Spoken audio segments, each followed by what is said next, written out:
ಅಲ್ಲ, ಯಾರ್ಯಾರಿದ್ದಾರೆ ಅವರೆಲ್ಲರದು ಅವ್ರ ಮೇಲೆ ಆಗ್ಬೇಕಲ್ಲ. ಹೌದು, ಯಾರು ಇದ್ದಾರೆ ಅಂತೇಳಿ ನಮ್ಮ ತನಿಖೆಯಲ್ಲಿ ಕಂಡು ಬರುತ್ತೆ, ಅವ್ರ ಮೇಲೆ ಮಾಡ್ತಾರೆ. ಸೆಂಟ್ರಲ್ ಸೀಸನ್ ಅಲ್ಲಿ ಎಲ್ಲಾ ಕಡೆ ಸಿಸಿಟಿವಿ ಇನ್ಸ್ಟಾಲ್ ಮಾಡಿದ್ರೆ ಅದು ಬ್ಲೈಂಡ್ ಸ್ಪಾಟ್ಸ್ ಇದಾವಲ್ಲ?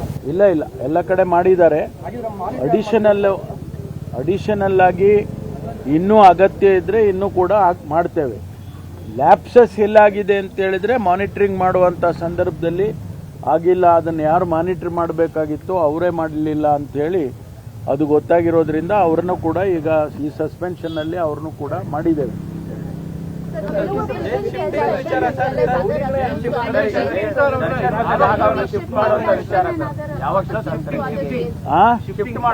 ಶಿಫ್ಟಿಂಗ್ ಅದು ಈಗ ಸದ್ಯದಲ್ಲಿ ನಾವು ಚರ್ಚೆ ಮಾಡ್ತಾ ಇದ್ದೇವೆ, ನೋಡೋಣ ಅದು ಏನು ಯಾವ ರೀತಿ ಮುಂದಿನ ಕ್ರಮ ತಗೋಬೇಕು ಅದನ್ನ ಮಾಡ್ತೀವಿ.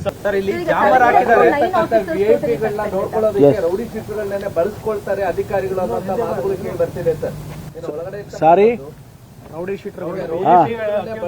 ಇಲ್ಲ, ಅದೇನೇ ಈ ಇನ್ಸಿಡೆಂಟ್ ನಲ್ಲಿ ಅದೇನೇ ಅಂತದಿದ್ರು ಕೂಡ ಮುಂದಿನ ತನಿಖೆಯಲ್ಲಿ ಗೊತ್ತಾಗುತ್ತೆ. ಒಂದು ವೇಳೆ ಆ ರೀತಿ ಇದ್ರೆ ಕ್ರಮ ತಗೊಳ್ತೀವಿ. ಈಗೇನು 7 ಜನ ಅಧಿಕಾರಿಗಳು ಸಸ್ಪೆಂಡ್ ಮಾಡಿದ್ದೇವೆ, 9 ಜನ ಆಗ್ತಾರೆ ಈಗ.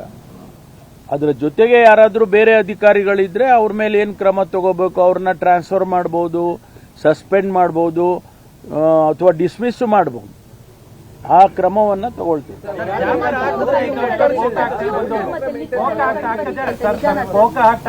ಆರ್ಗನೈಸೇಷನ್ ಕ್ರೈಮ್ ತಡೆಯೋದಕ್ಕೋಸ್ಕರ, ಆದ್ರೆ ಅಂತವ್ರಿಗೆ ರಾಜ ಮರ್ಯಾದೆ ಸಿಗ್ತಾ ಇದೆ ಅಂದ್ರೆ ಏನರ್ಥ ಸರ್ ಇದು? ಅದನ್ನೇ ನಾನು ಹೇಳಿದ್ದು ಲ್ಯಾಪ್ಸಸ್ ಅಂದ್ರೆ. ಆ ಲ್ಯಾಪ್ಸಸ್ ಆಗದಾಗೆ ತಡೆಯೋದಕ್ಕೆ ಏನ್ ಕ್ರಮ ತಗೋಬೇಕು ಅದನ್ನ ಮುಂದೆ ತಗೊಳ್ತೀವಿ. ಅಧಿಕಾರಿಗಳು ಬಂದಂತ ಟೈಮಲ್ಲಿ ಜೈಲ ಓಪನ್ ಮಾಡೋದಕ್ಕೆ ಗೇಟ್ 1 hour ಆಗುತ್ತೆ ಅಂತ, ಇದರಲ್ಲಿ ಜೈಲಧಿಕಾರಿಗಳು ಶಾಮೀಲ್ ಆಗಿದೆ ಅಂದ್ರೆ ಗೊತ್ತಿಲ್ಲದೆ ಮಾಡ್ತಾ ಇದಾರ ಅಂತ? ಇಲ್ಲ, ಅದೆಲ್ಲ ಗೊತ್ತಾಗುತ್ತೆ ತನಿಖೆ.